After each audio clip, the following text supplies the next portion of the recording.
ಜನಪ್ರಿಯ Kannada reality show comedy ಕಿಲಾಡಿಗಳು ಮೂಲಕ ಮನೆಮಾತಾಗಿದ್ದ ಕಲಾವಿದ ಆಗಸ್ಟ್ 1ರಂದು ಆತ್ಮಹತ್ಯೆ ಮಾಡಿಕೊಂಡಿರುವ ಸುದ್ದಿ ಕನ್ನಡ ಚಿತ್ರರಂಗವನ್ನು ಶೋಕಸಾಗರದಲ್ಲಿ ಮುಳುಗಿಸಿದೆ. ಉತ್ತರ ಕನ್ನಡ ಜಿಲ್ಲೆಯ ಯಲ್ಲಾಪುರ ತಾಲೂಕಿನ ಕಟ್ಟಿಗೆ ಗ್ರಾಮದ ಸಮೀಪದ ಅರಣ್ಯ ಪ್ರದೇಶದಲ್ಲಿ ಅವರು ನೇಣು ಬಿಗಿದ ಸ್ಥಿತಿಯಲ್ಲಿ ಪತ್ತೆಯಾಗಿದ್ದಾರೆ.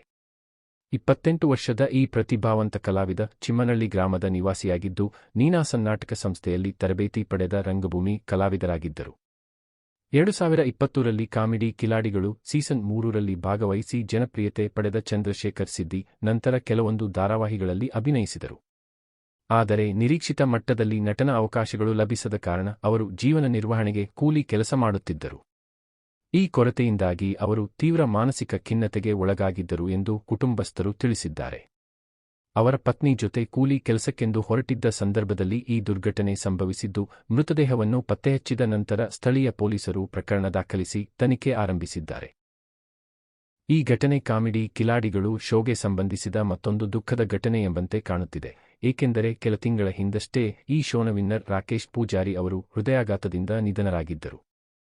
ಚಂದ್ರಶೇಖರ್ ಸಿದ್ದಿ ಅವರ ಆತ್ಮಹತ್ಯೆ ಕನ್ನಡ ರಂಗಭೂಮಿಗೆ ದೊಡ್ಡ ನಷ್ಟವಾಗಿದೆ.